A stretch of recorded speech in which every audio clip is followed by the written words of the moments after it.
My name is Bill Morton. I'm the president of the Rogers Park Chamber of Commerce. We represent the businesses, residents, organizations, and institutions of Rogers Park, and I'm also a small business owner. Sure, I started as a musician. I wanted to own my own record label. I didn't get it incorporated or anything. I didn't know how to do it. I was looking for a space. There was this old theater from 1917. It was an old vaudeville theater before movies. I took over the theater and started renovating it. The record label didn't work out. I ended up working at this small business called Quest Network Services, an internet cafe, computer repair shop. I was working with my best friend at the computer shop for 8 years. All these inspectors came in after an election and gave him $5,000 in different fines. He had like decorative candles that he never lit. They called it a fire hazard. He had an extension cord. They called it a fire hazard. All of these things, you know. A light bulb out in the exit sign. Oh no. It came out to $5,000. He owed me a little bit of money because I worked by the hour for this small business. I said to save the business, I will pay this $5,000 because he was going to close up his shop.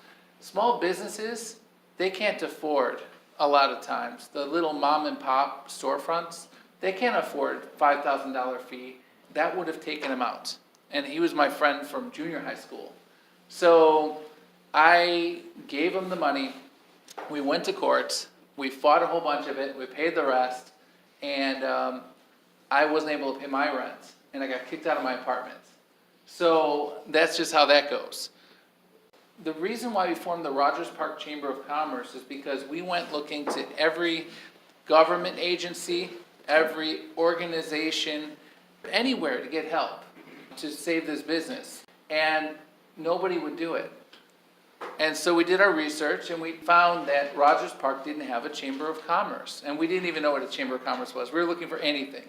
And so we learned what a Chamber of Commerce was, and we did surveys with local businesses and really got it together with the businesses and formed the Chamber of Commerce on April 14th, 2009. I was elected president and re-elected president, 4-year terms. That's the story.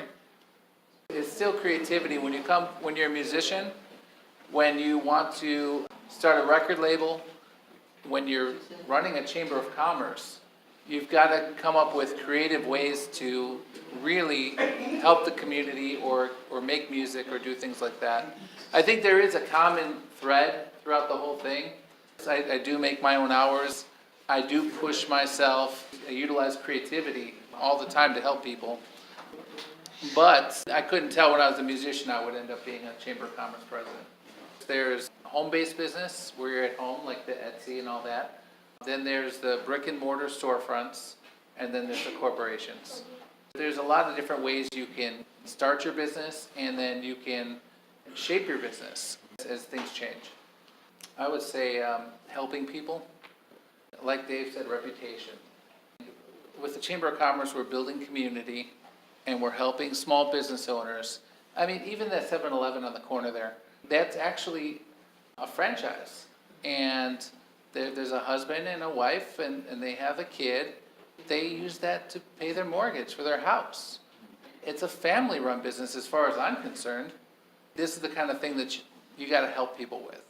If a mom and pop shop or a storefront small business is having a problem with a city issue, a restaurant is having a problem with a food inspection, if you want to start your own business and you don't know where to start, that's helping people. And that's building community, and that's building the reputation of the chamber, but also helping you. And that's really what it's all about. Coming together, working together, and networking. Radio, television, internet, press, and word of mouth. A lot of newspaper. We've advertised at the Loyola paper. We've advertised in the News Star. We've advertised on the radio. We've done mailers. We do handouts like palm cards at the train stations. And a lot of our businesses can't afford all of these like newspaper ads. So we take out a whole page. We take out a whole color page, and we have the newspaper do the graphic design, and we just give them the logos and what the coupons are. And for $100 each, they can have a coupon in our ad So it's affordable and everybody can get in on it, and it's fair for everybody. That's the one. I went to the military, very easy. Yeah.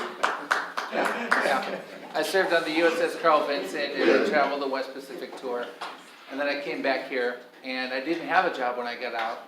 And I didn't know where, but I knew that Rogers Park was affordable and close proximity to the lake, and I only had a couple friends here. And fortunately, after I got the apartment I couldn't pay for, I got the job that very day. So I got lucky. And it was because it was through someone I know. And that's how you're gonna get a job.